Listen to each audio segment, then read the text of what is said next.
4장 45절, 46절, 47절까지 보겠습니다.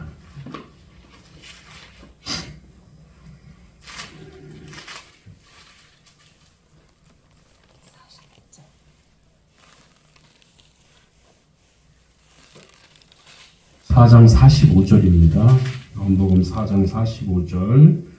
갈릴리에 이르심에 갈릴리인들이 그를 영접하니 이는 자기들도 명절에 갔다가 예수께서 명절 중 예루살렘에서 하신 모든 일을 보았음이더라. 46절. 예수께서 다시 갈릴리 가나안에 이르시니 전에 물로 포도주를 만드신 곳이라. 많은 신하가 있어 그의 아들이 가버나움에서 병들었더니 그가 예수께서 유대로부터 갈릴리로 오셨다는 것을 듣고 가서 청하되 내려오셔서 내 아들의 병을 고쳐주소서 하니 그가 거의 죽게 되었습니다. 아멘. 네. 겉멋이 든 신앙의 거품을 빼자라는 제목입니다. 겉멋. 거에다 티귿받침이죠. 겉멋이 든 신앙의 거품을 빼자. 계속 지금 말씀을 이어가고 있는데 우리들은 성경을 읽고 또는 쓰고 또는 성경을 통독을 하죠. 또 성경책을 읽다 보면 헤어지게 되고 또 그러면 또 성경책을 바꾸고 또 오래 들고 다니면서 손때가 묻은 성경은 굉장히 귀중한 성경이 되겠죠. 그런데 그런 성경은 단점이 있습니다. 새롭게 성경을 사면 어떤 단점이 있냐? 새로운 영감이 떠오르지가 않을 때가 있어요. 과거의 은혜를 받거나 말씀의 은혜가 되어서 밑줄을 치고 그 줄이 그어져 있기 때문에 옛날에 은혜 받은 것만 기억하지 새로운 것이 떠오르지 않을 때가 있어요. 어떤 분들을 보면 성경에 색연필을 쭉 긋고 막 가시는 분들이 계시잖아요. 옛날에 그걸 보면서 또 어떤 사람들은 성경책 여백에 그때 받은 말씀을 기억하고 이 말씀이 은혜가 되더라라고 성경책 메모하시는 분들도 계십니다. 그런데 이 새로운 성경책을 바꾸고 나면 선입견 때문에 그렇습니다. 잘 떠오르지가 않고 밑줄 긋는 데가 어딘지도 모르겠고 그래서 도저히 안 되겠다 생각하고 항상 새 성경을 볼 때도 있어요. 그래서 백지부터 다시 시작할 때가 있죠. 그럴 때 하나님께서 더 많은 은혜를 영감을 주시고 체험을 여러 번 우리가 또한 할 수 있게 됩니다. 어떤 분들은 신앙생활 하다가 한 3, 40년 정도 되고 50년 정도 되면 성경을 많이 읽습니다.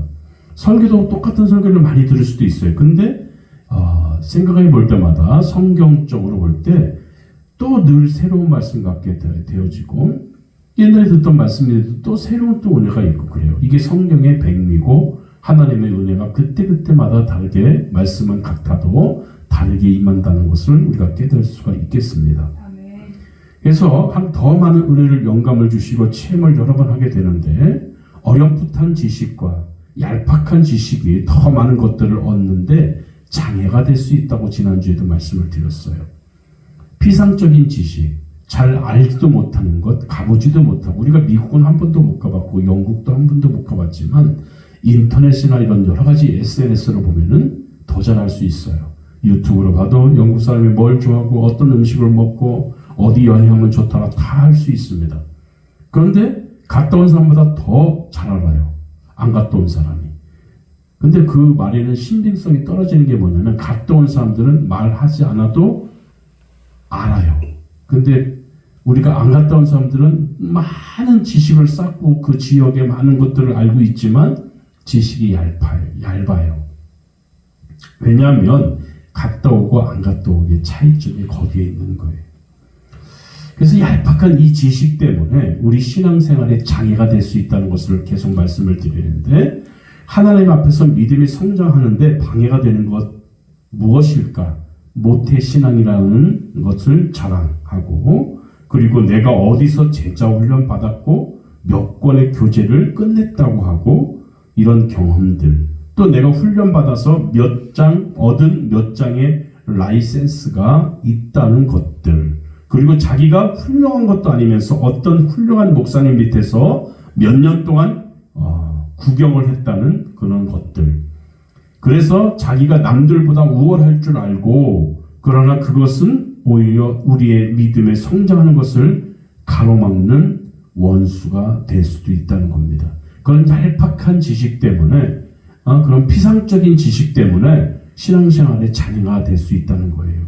그런 것들을 깨버리고 어린아이와 같은 마음으로 하나님 앞에 헌신하는 자리로 나아가기를 바랍니다.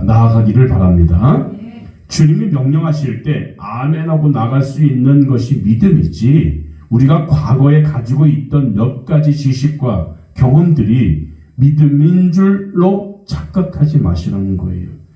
그것은 우리에게 전혀 힘이 되지 못합니다. 옛날 성경 밑줄 쳐가지고 너덜너덜한 거 갖고 다닌다고 은혜가 되는 게 아니라, 새롭게 성경을 기억하고 또 새로 사가지고 거기 또 주시는 새로운 말씀을 주시고 새롭게 응답하시는 하나님의 음성을 들을 수 있는 그런 성도가 되어야 된다는 것이죠. 날마다 새로워져야 됩니다. 구습을 쫓는 옛사람을 벗어버리고 우리는 날마다 새롭게 변화받아야 될 줄 믿으시기 바랍니다. 믿음의 진보가 있어야 되는 거예요. 믿음의 옛날 믿음 그대로 갖고 있으면 안 되는 거예요. 내가 옛날에 어디서 무슨 기도를 했는데 이런 은혜를 주시다 거기만 갖고 있으면 뭐 할 거냐 말이에요. 하나도 성장하지 않는데, 성장하지 않는 교회의 특징이 뭔 줄 압니까 여러분? 믿음의 진보가 없어요. 옛날 것 가지고 그대로 있는 거예요. 몇십 년 전에 받은 은혜 가지고 지금까지 그것을 울고먹고 있는 거예요. 그러니 무슨 믿음의 성장이 있겠습니까? 2023년에 주신 하나님의 은혜를 받아야지. 2005년, 2007년, 2001년에 받은 은혜를 2023년까지 끌고 오고 있단 말이에요. 그럼 하나님이 죽은 하나님입니까? 그때는 살아계시는데 지금은 하나님이 안 살아계십니까? 왜 그 진보가, 믿음의 진보가 없는지 모르겠어요. 진보라면 무조건 싫어해요, 어떤 분들은. 믿음이 성장해야죠. 성장이 진보입니다. 옛날 믿음 갖고 있는 게 진보가 아니에요. 구습을 쫓는 사람들의 모습인 거예요. 지금 2023년에 주시는 하나님 말씀, 2023년 4월 20, 30 오늘 주시는 주의 말씀이 뭘까? 지난주에 주셨던 은혜도 감사하지만 오늘 또 하나님께서는 새로운 말씀과 새로운 은혜가 우리에게 임할 줄 믿습니다. 기대하고 와야죠. 늘상 똑같아요. 목사 설교도 똑같고 성도 은혜 받는 것도 똑같고, 그건 뭐로 교회입니까? 오늘 어떤 말씀을 주실까? 여러분 생각해 보세요. 여러분 집에서 밥을 먹는데 반찬이 늘 똑같아. 처음에 새로운 거 먹겠어요. 두 번째는 그래요, 그 정도 먹겠어요. 그 다음 날도 그래 뭐 이쯤이야 뭐 괜찮겠지 같이 먹었어요. 근데 일주일 내내, 한 달 내내 똑같은 반찬을 넣으려고 밥 먹을 수 있어요? 못 먹을걸? 날마다. 그래서 내가 새 반찬 좋아하는 이유가 거기 있는 거예요. 믿음의 진보를 위해서. 아시겠습니까? 네. 뭔가 바뀌어지는 게 있어야죠. 우리가 참 부지런한 주부들 볼 때 어떻게 하는 줄 알아요? 집안에, 가정에 신방 가보면 알 수 있습니다. 이 부지런한 주부인지 아니면 게으른 주부인지. 부지런한 주부는 날마다 살림 자리를 바꿔요. 오늘은 농이 여기 있었는데 다음날 가니까 농이 여기 있어요. 오늘은 냉장고 여기 있었는데 다음날 가보니 냉장고 저기 있어요. 날마다 바꿔요. 이거 부지런하지 못하면 못 바꿔요. 그죠? 늘상 똑같아. 남편이 퇴근하고 들어왔는데 나가더래잖아. 자기네 집인 줄. 그래서 딱 밖에 보고 자기네 집 호수를 확인하고 들어왔대잖아요. 들어와 여보 그러잖아요. 살림이 바뀌어 있으니까 어떻게 그 소파를 움직였고 어떻게 저 농을 움직여 어떻게 저 냉장고를 움직였을까. 날마다 새로운 변화를 줘야 됩니다. 우리 한국 사람들 1년에 딱 한 번 청소하는 날이 언제죠? 봄이죠. 봄 되면 무슨 청소? 대청소. 그렇지, 대청소. 묵혀놨다가 대청소하는 날이 봄이에요. 날마다 새로운 은혜를 발견하고 새로운 것을 발견하고 오늘은 어떤 은혜를 주셨을까? 하나님은 오늘 나에게 어떤 계획을 갖고 계실까? 궁금하지 않아요, 여러분? 날마다 기도해야죠. 왜 그럼 기도를 딱 한 번 하지? 옛날에 한 번 딱 10년 전에 했던 기도 그대로 갖고 있죠. 왜 우리가 기도를 날마다 합니까? 왜 새벽기도 날마다 합니까? 아침마다 여러분 씻고 얼굴 씻고 머리 감고 왜 출근하십니까? 어저께 그대로 그 모습 그대로 갖고 가지. 우리 속설이 그러잖아요. 학생들이 씻고 뭐 학교 가면 시험을 보면 외운 거 다 까먹는다고. 이상한 속설을 가지고 있어요. 미역국 먹으면 다 떨어진다고. 희한한 속설을 갖고 있어요. 심리적 불안인 거죠. 심리적 불안. 아니에요. 하나님이 오늘 나에게 무엇을, 우리 새벽기도 할 때마다 그런 걸 기대를 해야 돼요. 하나님 오늘 나에게 무슨 은혜를 주실까? 기대를 하고 와야지. 금방 잠에서 깨어나고 부스럭거리고 앉아있고 눈 비벼가면서 무슨 은혜를 기대해. 하나님 오늘 나에게 어떤 기대, 오늘 어떤 말씀을 주실까? 어저께는 이 말씀을 주셨는데 오늘은 어떤 말씀을 주실까? 기대하는 자에게 주님께서는 역사하시는 줄 믿으시기 바랍니다. 기대하라고 그러죠. 기대. 우리 찬양에도 기대라는 찬양이 있죠. 그죠? 기대.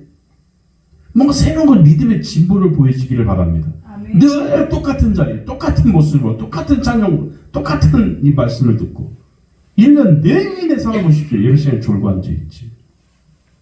오늘 주신 말씀이 무엇일까?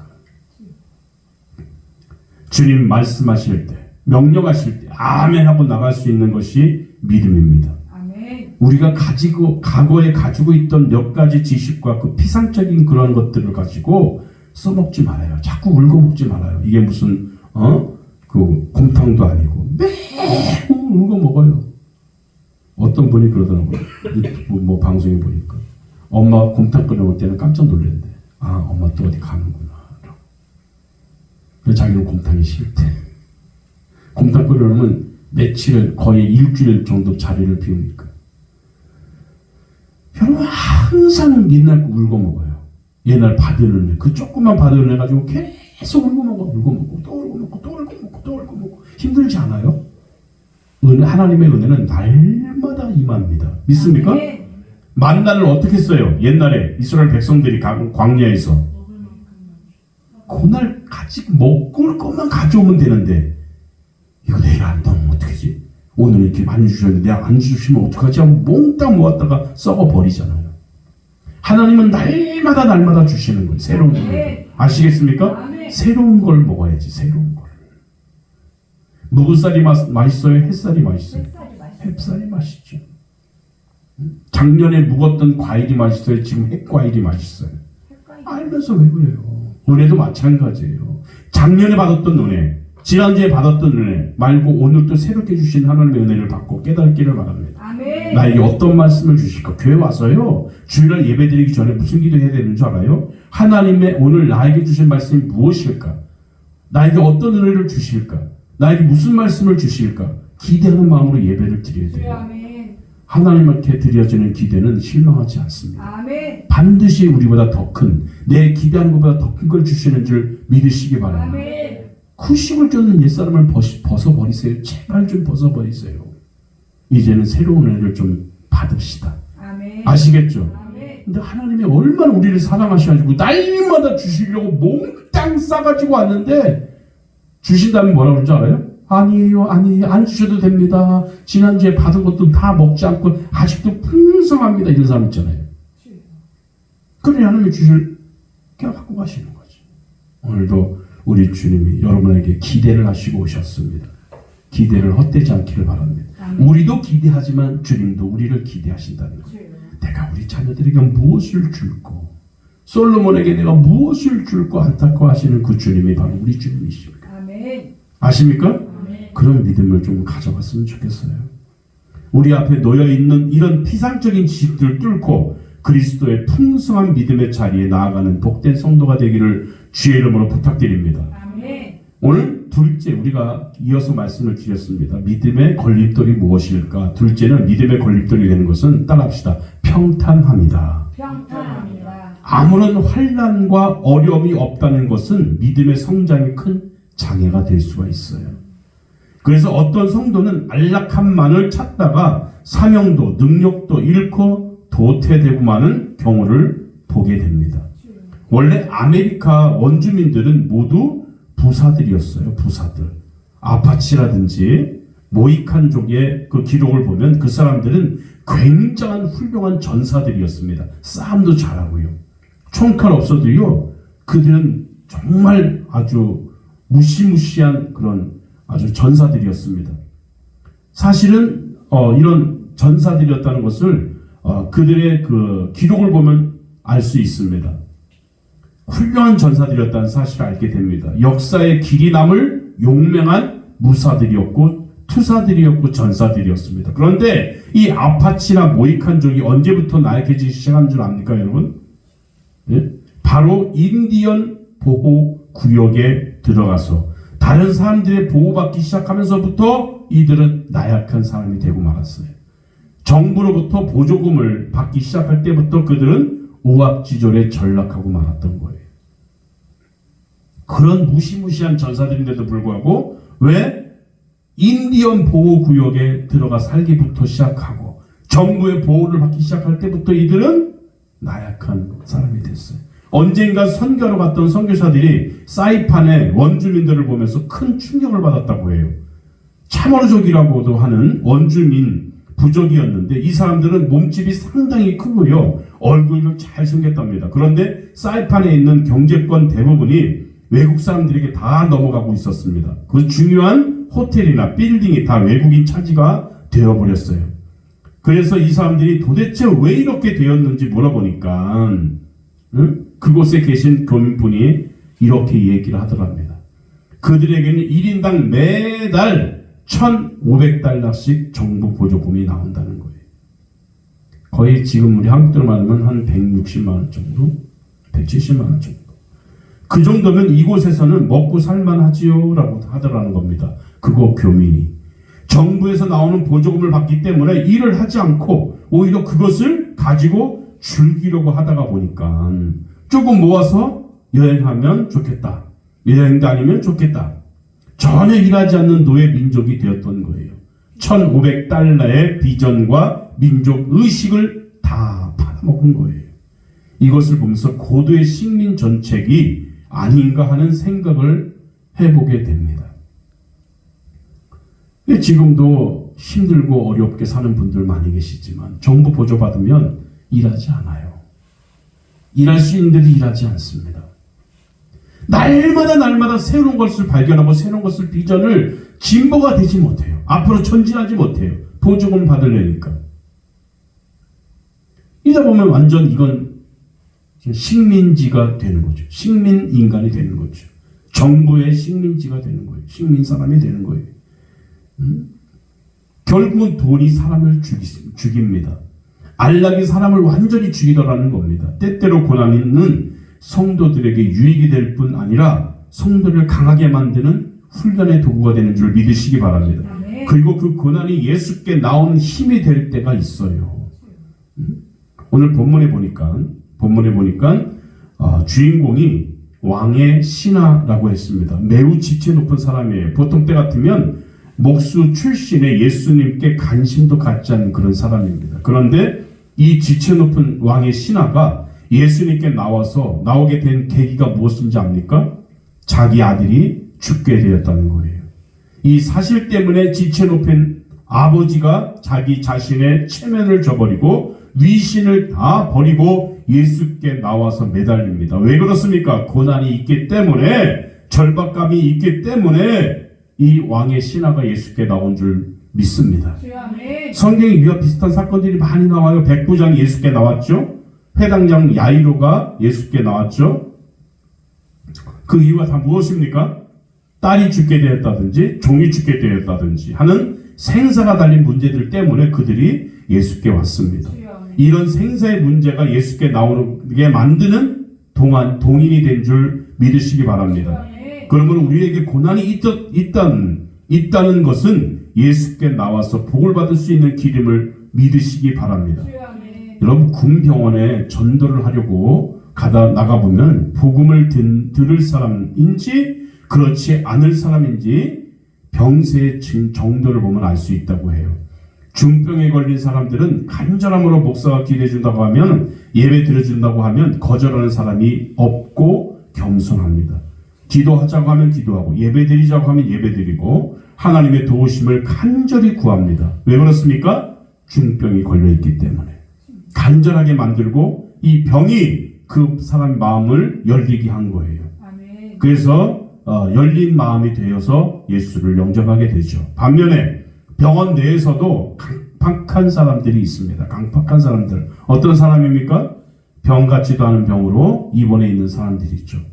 다리가 상처가 나서 들어온 사람들, 맹장 수술을 하려고 들어온 사람들, 돼지같이 많이 먹다가 체해서 들어온 사람들, 이런 사람들은 마음이 강팍하지요. 자기들끼리 모여서 화투 치면서도 예배를 드린다고 하면은 야유를 보냅니다. 기도를 하자고 하면 도망치기 바쁩니다. 은혜가 들어갈 여지가 없습니다. 거기서 또 한 번 깨닫게 되는 것이죠. 평탄은 마귀의 옥토다. 고난은 하나님의 옥토다. 따라합시다. 평탄은 마귀의 옥토다. 고난은 하나님의 옥토다. 믿습니까? 일부러 고난받을 필요는 없어요. 고난이 온다 해도 우리가 거길 겁내할 필요는 없어요. 아하, 내 믿음이 한 단계 성장하는 기회가 되겠구나. 오히려 감사하시기 바랍니다. 일부러 막 어떤 사람들은 막 다리를, 유대인들은 그런다지 않아요? 유대교 믿는 사람들은 무릎을 까질 정도 돌계단을 무릎 꿇고 올라가고 머리를 딱 막 벽에 쥐어박고 피를 흘려야 하나님이 내 기도를 듣는다고 생각해서 힘도 그러고 있다고 하지만 그런 건 말고요. 고난이 왔을 때 순응하고 받아들여야 됩니다. 나에게 왜 이런 고난이 있지? 나에게 왜 이런 어려움이 있지? 불평불만 갈 게 아니라 오히려 감사하세요. 아, 내 믿음이 성장하는 기회로구나. 그러므로 고난이 무조건 나쁜 게 아니라는 것을 우리는 기억해야 될 줄 믿습니다. 지금 대한민국이 공경에 빠져 있죠. 우리 믿음이 한 단계 더 성장하기 위해서 하나님의 교회를 더 반석에 올려놓기 위해서 이런 훈련을 하는 줄 믿습니다. 불평불만할 게 아니에요. 욕할 게 아니에요. 오히려 감사합시다. 하나님이 더 좋은 걸 주시려고 이런 어려움을 주시는구나 라는 믿음을 갖기를 주의 이름으로 부탁드립니다. 공경에 빠진 사람들은요 단순해집니다. 공경에 빠진 사람들은요 겸손해집니다.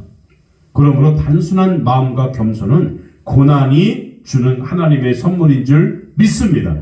그러므로 믿음이 자라기 위해서는 모든 평탄이 주는 안일함에서 벗어나야 된다. 나는 편안한 게 좋아. 나는 안일한 게 좋아. 나는 움직이지 않는 게 좋아. 나는 잠자는 게 좋아. 이런 사람들은 오히려 믿음을 까먹게 됩니다. 자꾸 일을 만들어서 일을 하는 사람들이 있어요. 우리 주변에. 난 너무도 감사합니다. 우리 교회 딱 한 분 계시잖아요. 자꾸 가만히 있지를 못해. 자꾸 일을 만들어. 어떡할까 저럴까 뭐 하면서 자꾸 일을 만들어. 난 너무 감사해. 여러분 양떼들이요 왜 안 죽고 오래 사는 줄 압니까?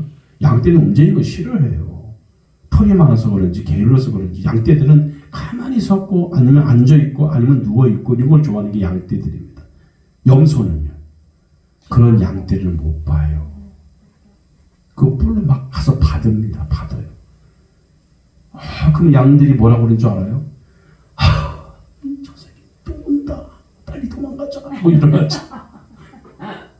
그래서 교회는요 양떼가 10마리라면 염소는 1마리 꼭 있어야 돼요. 그게 교회가 움직여집니다. 아시겠습니까? 그래서 우리 교회 그분이 염소라는 건 아니에요. 근데 너무 감사한 거예요. 일 쉬질 않아요. 자꾸 일을 하려고 해요. 뭐라도 자꾸 해야 된다고 생각을 해요. 그러니까 일이 만들어지는 거예요. 보세요. 아유 그거 뭐를 해요. 힘들게 하지 마요. 이게 욕이에요. 좋은 말 아니에요. 자꾸 일을 만들어야지. 목사님 오늘 이거 한번 바꿔볼까요? 저거 한번 해볼까요? 뭘 한번 해볼까요? 난 가만히 있는 게 너무 불안하고 막 이래. 얼마나 믿음이 좋은 분들이십니까?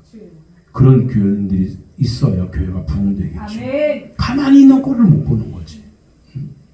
믿음이 자라기 위해서 평탄을 주는 안일함 속에 벗어나시기를 바랍니다. 그리고 하나님의 고난을 허락하실 때 고난을 주께로 나가는 기회를 삼는 성도가 되기를 주의 이름으로 부탁드립니다. 기도하겠습니다. 주님